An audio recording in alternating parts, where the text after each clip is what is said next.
Ayun, what's up? Welcome back sa another unboxing series, guys. Unbox natin tong G Pro na League of Legends edition. Kahit hindi naman tayo naglalaro ng League of Legends, Counter-Strike ang nilalaro natin. Pero maganda yung kulay. Yan.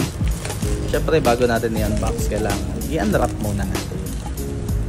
O, diba? Packaging pa lang. Sobrang solid na. Logitech, baka naman. Kasi hindi pwedeng walang ASMR yan. Yan, syempre proceed na tayo sa pag-unbox, guys. Yan, tanggalin na natin yung karton. Tagal. Yun.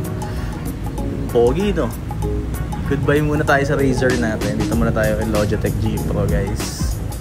Tapos sa loob ng box, syempre nandyan ang dongle kung saan ko-connect ang mouse dahil wireless siya at ang lalagyan ng manual na wala naman nagbabasa. Tapos kasama ng dongle, guys, yung mga extra buttons niya. Ayan, sa mga may side buttons kasi siya, replaceable siya once na nasira or ewan, gusto nyo replace nang wala lang, trip nyo lang, hindi replace nyo. Ayan, yung mga side buttons niya, bali 4 yun, lahat replaceable once na masira.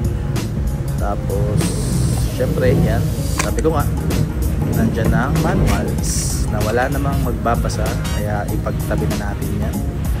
Hindi natin yan kailangan. Ito lang ang kailangan natin dyan, dahil ito yung magko-connect ng charger or ng dongle para mas malapit siya sa sensor ng mouse. At yan din yung magsisilbing charger niya, guys. Ito, hindi na natin gagamitin yung Razer. Dito na tayo kay Logitech.